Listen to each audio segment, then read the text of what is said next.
Hello, everyone, and welcome back to Pokemon Black. It's time to explore New York, aka at the point of this series, it's the biggest town in basically until we get to Lumiose in the next generation, anyway. You know what? That's the most New York thing I've ever seen. A street full of nothing but pedestrians. This totally isn't Tokyo. It's honestly, I like this city way more than Lumiose in... Lumiose is way too big and there's nothing to do there. There's not a ton here as well, but it certainly feels much more lively, even though it's smaller. What they did here is that instead of trying to make a big in-game city, they arranged the graphics of the place to better convey the illusion of a larger city than you necessarily go to. Because if you go to a large city in real life, are you exploring the whole goddamn place? Fucking no. that would be ridiculous. You explore Think of all the secret hole in the wall joints you're missing. Yeah, you explore a tiny corner of it, and that's that. That's how Persona handles it. That's how Yakuza handles it. That's how this game handles it. So that's how Final Fantasy VIII got it right, even. You know? Yeah, if you were doing your typical RPG, break into everybody's house and steal their junk thing in New York, you'd probably get through 3 blocks before you die of old age. I would imagine. Like, even in the Elder Scrolls games, everything is scaled down, and I know people are stupid about that, and they're like, oh, this is supposed to be a city, it's got like 15 people in it. Yeah, it's got like 15 people in it, because I played Daggerfall, and exploring a fully sized city with the correct number of people in it is a fucking nightmare. That's why no Daggerfall player ever does it. So yeah, I'll take Whiterun with its 15 people and its 10 houses. Just as long as it's arranged to look impressive and convey the idea of a city, you know? I think now that I'm thinking about it, I think probably the most impressive, depiction of a city in terms of realism and scope is probably Majora's Mask Castle, Clock Town. Because that's supposed to be like a mid-sized town with a little festival, and it's got 30-something people in there with schedules and whatnot. So that's and they all have their own bed and what. And this, I granted, I understand that this sounds like really basic crap, but even like you said, modern games today, their cities are pretty small in scale a lot of the time because. You can have a lot of detail or you can have a lot of size. You usually can't have both. To be fair to Majora's Mask on the point of schedules, that was a very new thing to gaming at the time. NPCs with schedules, even the big ambitious Western RPGs didn't do that kind of thing yet. No, that's why that's a plus in its book. It makes it feel like a real Majora's Mask. I have my issues with that game, but the game does a great job at feeling like a real lived-in place. Better than most games of its type. That was actually the plan for Ocarina of Time, was to have all the townspeople have schedules day to day, but they couldn't figure out how to do it in time, so they were like, yeah, whatever, just make it a normal town. Sorry for Majora's Mask. They couldn't figure out how to make a town not look like a piece of dog shit in Ocarina of Time, so I think that's a little bit above their pay grade. To be fair, at its intended resolution, Castletown doesn't look too bad. No, it does not. I'll defend Lewis with this one because the same can be said for the immediate example. Actually, go back to Final Fantasy VIII. Is everywhere in Final Fantasy VIII because if you play the original game in anywhere else other than its intended resolution or the remaster because they did not bother fixing the fucking backgrounds, it looks hideous. But if you play it on CRT or you play it in intended resolution, it looks fine. It looks fucking beautiful is what it You're looks like. You're the best looking guy here. The graphics in Final Fantasy VIII are actually one of its high points for the time. Those pre-rendered backgrounds were great when you were playing them at PlayStation 1 resolution, which was pretty low and was intended for a CRT screen. Well, graphics was always a thing that Final Fantasy flaunted from 8 onwards, pretty much. Yeah. From 8 onward, yes, I would say. But 8 was the first one to really hit that level of graphical fidelity that Final Fantasy 9 flourished in, and Final Fantasy 10 perfected, and Final Fantasy 12 sort of half-assed, kind of. You know what I like? Brown. Yeah, say what you will about Final Fantasy 13's gameplay, but the game does look quite nice. Yeah. I mean, to be fair, you can say that for a lot of Final Fantasies. Like, you know what? At the very least, they won't. The one spot they will not slouch on is the graphical fidelity. But what does it matter if the game's not interesting? Square were around that time undisputed. That's the word. Undisputed. Yeah, I was gonna say the undisputed masters of computer-generated graphics. These days, of course, we have multiple undisputed masters, all trying to shove each other off that throne. But wouldn't that make them disputed masters? No. If you have 10 black belts in your dojo, they're all fucking black belts, okay?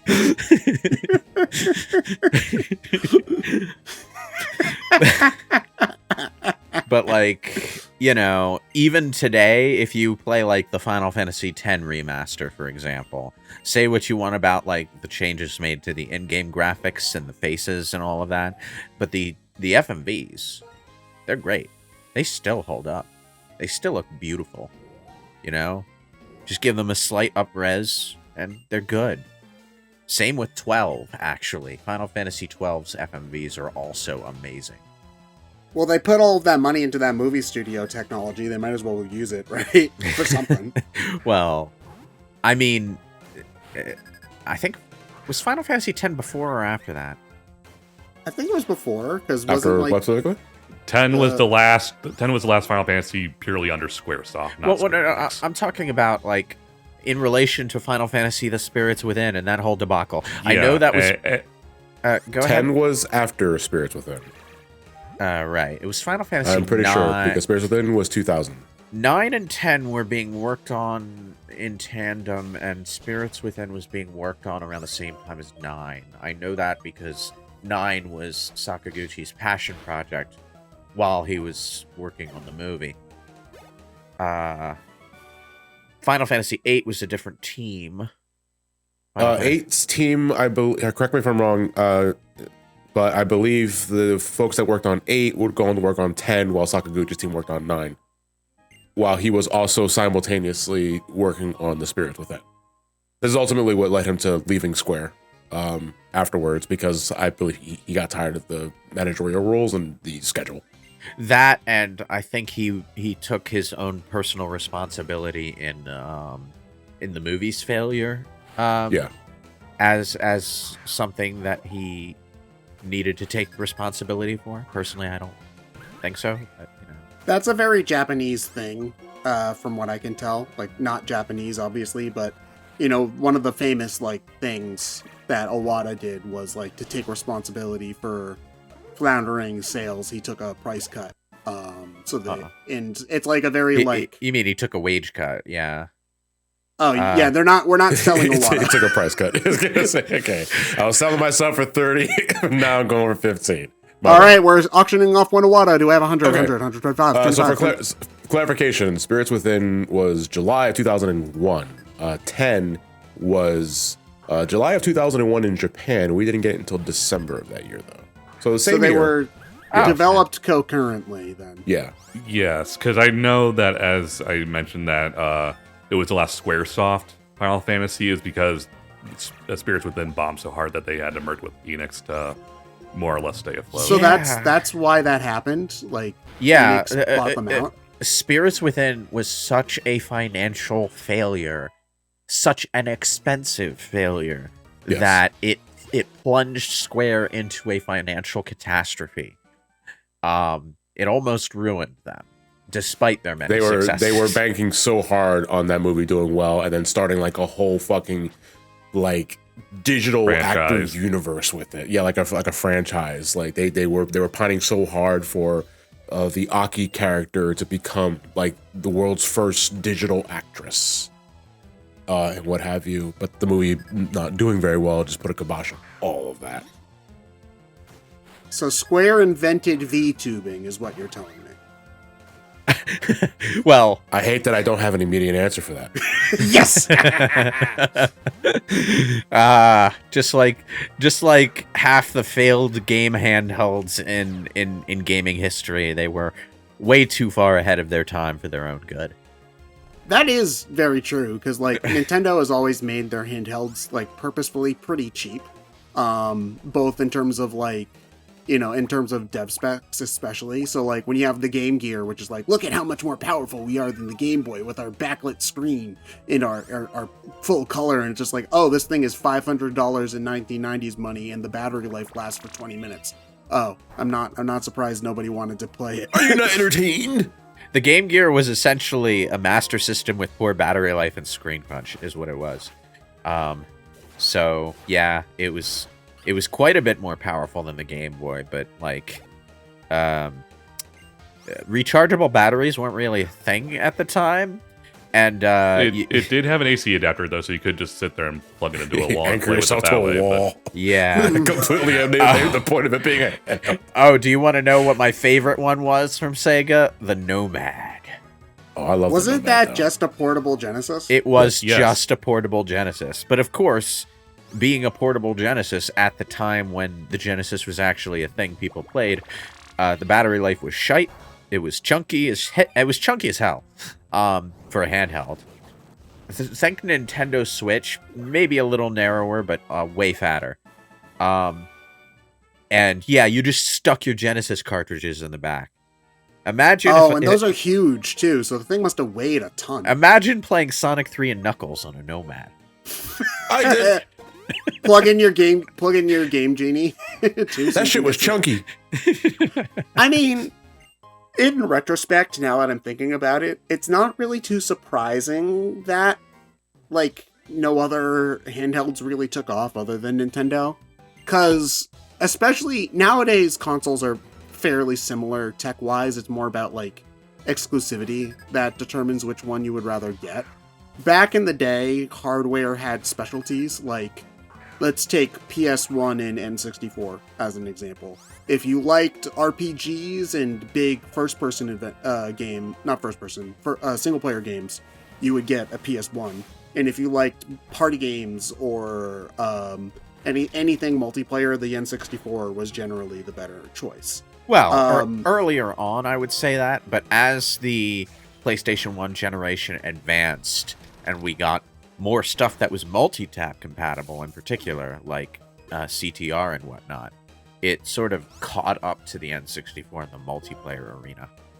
Yeah, but you get the idea that I'm saying. Yeah.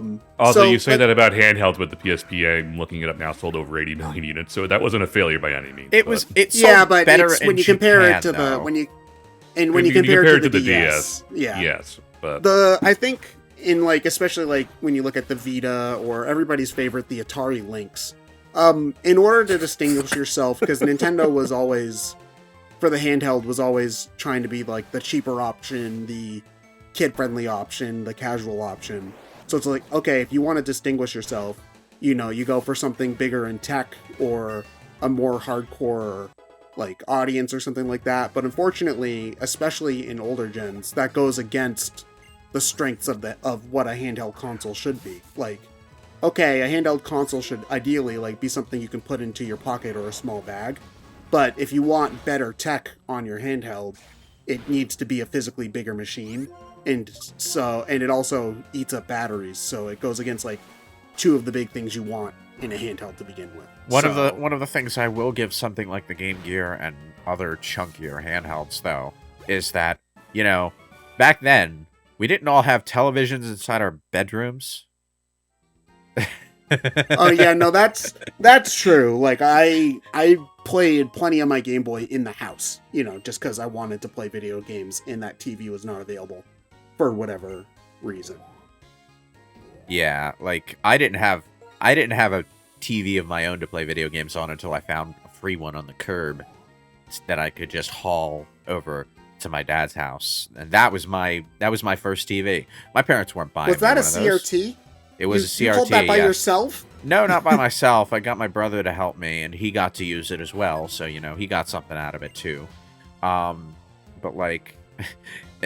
Back then, it wasn't very common to get your kids their own bedroom TV to play games on, Damn Gen Zers with their tablets and their smartphones at age 5 is ruining this country, I swear.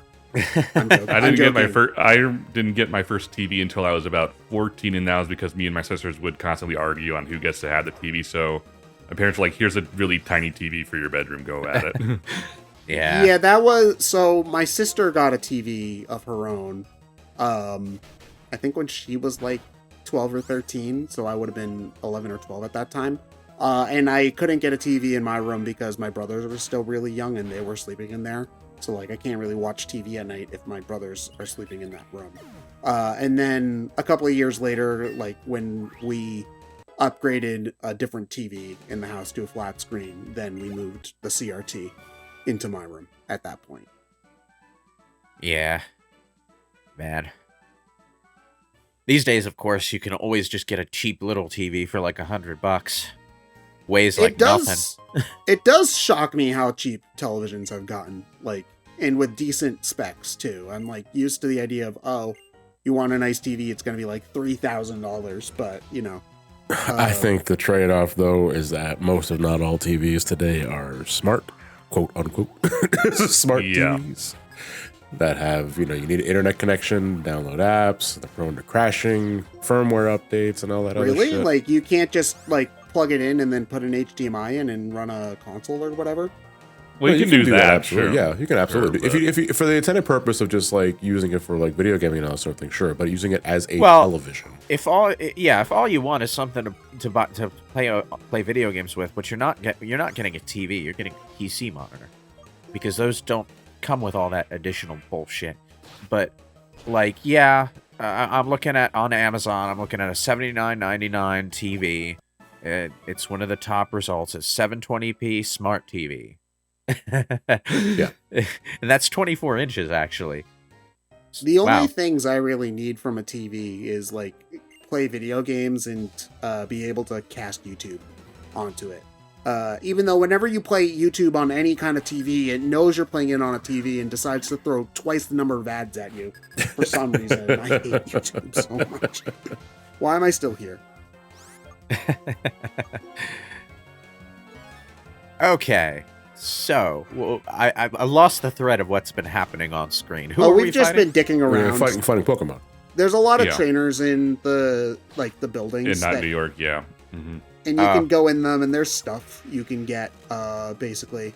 Like, they do try to give you an incentive to explore all the different towns and whatnots. But if you were just, like, blazing through the game, you can just, like, go in, go to the gym, and then leave if you really want to.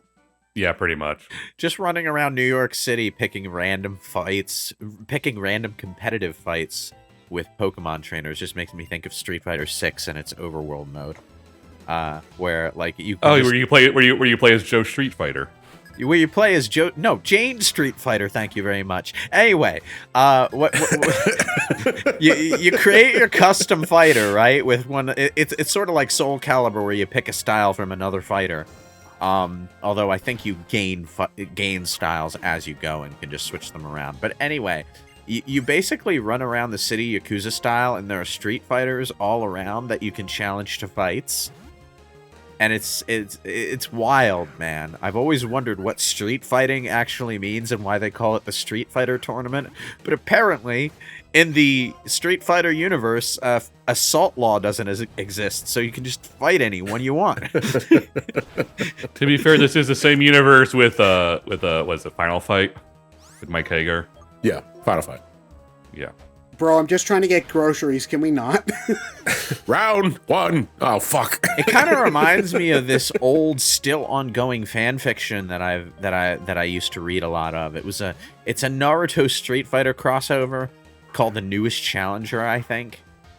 And like the most noteworthy thing about it is that it's absurdly well written for the concept, and it actually gets pretty deep into what Street Fighter culture was in universe at the time.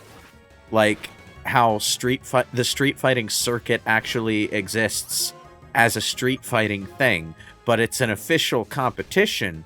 So when you have a street fight competition, people will like watch and note the result, and it goes online, and it's crazy. And I'm like, but that wouldn't work in the 1990s when those games first came out. Like, you can't have somebody just take their phone and record it and be like, okay, Jeff won the street fight, you know. You'd have to fax that shit. I said this was an old fan fiction, right? This is from like the earlier days of fanfiction.net. You know, when they were actually good and didn't insert a banner ad every 2 paragraphs, every story. But like, it was insanely detailed, and I was like, wow, this guy put a lot of thought into how the Street Fighter universe would work. Too bad the games never do. And then I finally got Street Fighter 6 like a decade and a half later. And they're doing basically the same thing, except in video game form. And I'm like, whoa. Man, I can't believe Street Fighter ripped off its own fanfiction. No one actually read this, right? We can do this, right? It is a good fan fiction. I recommend checking it out. But yeah, anyway. You have to do all that just for the experience share? Jeez. Yep, you do. Okay. I'll stick to the SWAT method, thanks. Experience share. I remember when experience share was an item you needed to find and it could be turned on and off. That's a discussion for another time. I think it's the part just ended. I have thoughts with the capital T. I think I want to start next part with violence.